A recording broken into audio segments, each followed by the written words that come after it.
तिसऱ्या भागात आपण पाहिलं की संत तुकारामांच्यावरती खटला भरला. संत तुकाराम शूद्र आहेत, त्यांना वेदांचा अधिकार नाही, ब्राह्मण शिष्य करून घेण्याचा अधिकार नाही, ब्राह्मणाकडून पाया पडून घेण्याचा अधिकार नाही, हे त्यांच्यावर आरोप होते. पुढं न्याय कसा दिला पहा. न्यायाचे धिंडवडे. तुकारामावरील खटल्याचे वैशिष्ट्य म्हणजे फिर्यादी, तपास अधिकारी, न्यायाधीश आणि निर्णयाची अंमलबजावणी करणारे एकच. रामेश्वर भट्टांनी खटला भरला, त्यांनीच पुरावा दिला, न्याय दिला आणि गावच्या पाटलावर दडपण आणून अंमलबजावणी केली. मुसलमानी अंमल असला तरी हिंदूंचे कच्चे खटले हिंदू म्हणजे ब्राह्मणापुढे आणि वैदिकांच्या कायद्याने चालत. या खटल्यात संत तुकारामांना खुलासा करण्याचीही संधी मिळाली नाही. मनुस्मृतीमध्ये 10.96व्या श्लोकात म्हटले आहे, जो जातीने अधम असताना लोभाने वरच्या जातीची कर्मे करून जीवन व्यतीत करतो, त्याचे सर्व धन राजाने जप्त करावे आणि त्याला आपल्या राज्यातून ताबडतोब हाकलून द्यावे. 2.10 आणि 2.11 या मनुस्मृतीमधल्या श्लोकात बहिष्कारासंबंधीचे नियम सांगितलेत. जो वेदनिंदक, नास्तिक, द्विज तर्कशास्त्रांच्या आधारे वेद आणि स्मृती यांची चिकित्सा करेल, त्याच्यावर सज्जनांनी बहिष्कार घालावा. तुकारामांची कोंडी. वैदिक धर्मशास्त्रानुसार तुकारामांचे अभंग बुडवण्यात आले, त्यांचे घरदार लुटले आणि त्यांच्यावर बहिष्कार घातला गेला. अशी अनैतिक, अन्यायी, माणुसकीला काळिमा फासणारी कायद्याची उपाययोजना वैदिक धर्मात मनुस्मृतीमध्ये आहे.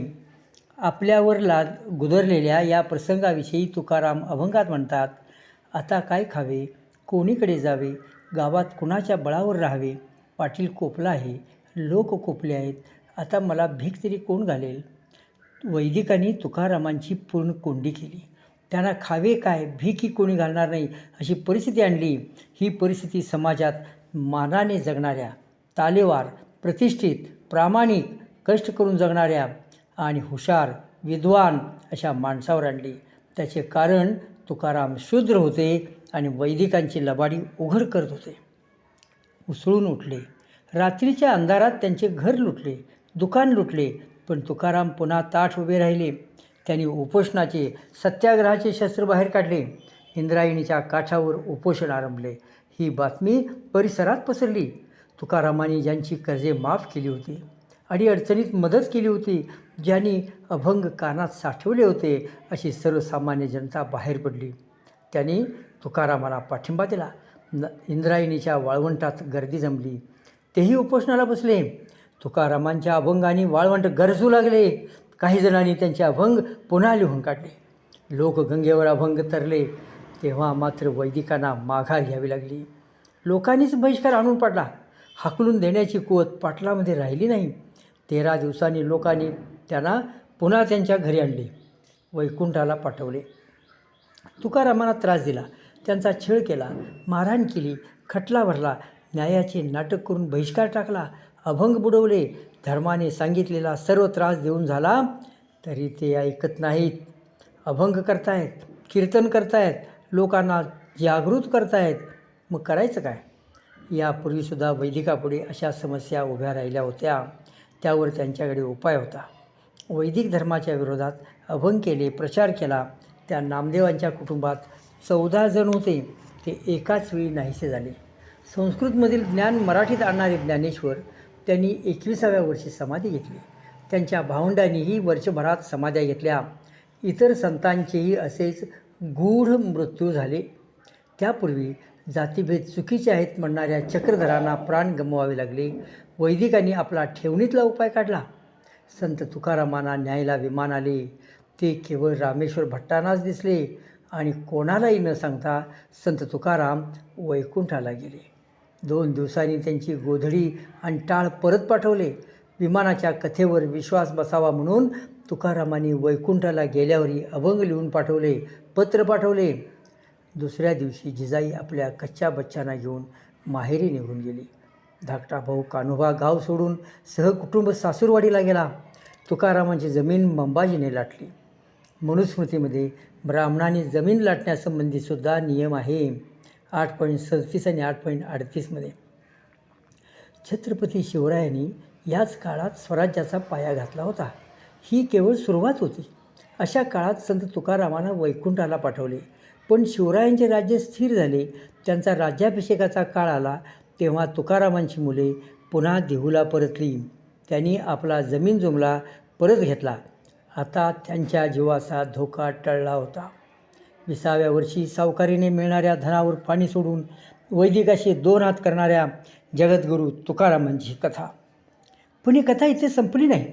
त्यांना वैकुंठाला पाठवूनसुद्धा त्यांचे विचार संपले नाहीत. ते संपवण्यासाठी पुढेही प्रयत्न झाले. त्यांचे अभंग नाहीसे करण्याचे प्रयत्न झाले. त्यात खोट्या अभंगाची घुसखोरी करण्यात आली. पुढे कीर्तनात तुकारामांचे अभंग घेऊ नयेत असा पेशव्यांनी आदेश काढला. त्यांच्या चरित्रामध्ये ते बावळट, व्यवहारशून्य, संसाराला वैतागलेले, कजाग बायकोचा पती असे रंगवण्यात आले. तरीही तर तुकाराम सर्वांना पुरून उरलेत. त्यांच्याशी एवढा जन्माचा उभा दावा वैदिकांनी का मांडला हे समजून घ्यायचे तर त्यांचे अभंग पाहिले पाहिजेत. तुकारामांचा एक अभंग पाहूया. संत तुकारामांचा देव. देव घ्या कोणी, देव घ्या कोणी, आईता आला घर पुसोनी. देव घ्या कोणी, देव घ्या कोणी, आईता आला घर पुसोनी. देव न लगे, देव न लगे, साठवणीचे रुधले जागे. देव मंदला, भाव बुडाला काय करू. देव घ्या फुका, देव घ्या फुका, न लगे रोका मोल काही. दुबळा तुका भाव विणे, उधारा देवा घेतला ऋणे. 1009 नंबरचा हा अभंग आहे. या अभंगात तुकारामांनी आपला अनुभव मांडला आहे. दारात भाजीवाली येते, भाजी घ्या भाजी म्हणून. तसे तुकाराम घरोघर विचारत आहेत, देव घ्या कोणी, देव घ्या कोणी. देव मिळावा म्हणून सामान्य लोक किती आटापिटा करतात. पूजा, महापूजा, उपवास, तापास, व्रत, वैकल्य, यात्रा, बली, योग, तप इत्यादी असंख्य उपाय देव भेटावून केले जातात. अशावेळी तुकाराम म्हणतायत, देव आयता घर विचारत आला आहे, तो घ्या. पण त्यांना अनुभव काय आला. लोक म्हणाले, तुकाराम हां देव नको, आम्हाला तुमचा देव नको. का नको? कारण तुमचा देव ठेवू कुठे. देव ठेवायच्या जागा रुदावल्यात, भरल्या आहेत. लोकांच्या जागा ग्रामदेवतांनी, कुलदेवतांनी भरल्या होत्या. जत्रा केल्यावर पावणारे, नवस केल्यावर फळ देणारे, मंत्र म्हटल्यावर मारणारे, तारणारे, पूजा अर्चा केल्यावर प्रसन्न होणारे असे अनेक प्रकारचे देव त्यांच्याकडे होते. शेवटी देवाची किंमत कमी झाली तरी लोक देव घेईनात. फुकट घ्या म्हटले तरी लोक देव घेईनात. असे का झाले? तुकारामांचा देव घेणे एवढे सोपे नाही. त्यांचा देव वेगळाच आहे. रंजल्या गांजल्याला आपले म्हणा आणि तुम्हीच देव व्हा असा देव कोण घेईल. म्हणून तुकाराम म्हणतात, दुबळा तुका भाव विणे, उधारा देव घेतला ऋणे. दान दक्षिणा. बहुतेक सर्व व्रते आणि पूजापाठ दान दक्षिणा आणि ब्राह्मण भोजनाशिवाय पूर्ण होत नाहीत. अनेक तीर्थस्थळी स्नान केल्यावर ब्राह्मणांना कोणकोणत्या वस्तूंचे दान द्यावे म्हणजे पुण्य किती मिळेल याचे दाखले दिलेले असतात. ठराविक काळात दान दिल्यास पुण्य दुप्पट, 1000 पट, लाख पट मिळेल अशी लालूच दाखवली जाते. भोळे भाविक त्याला बळी पडतात.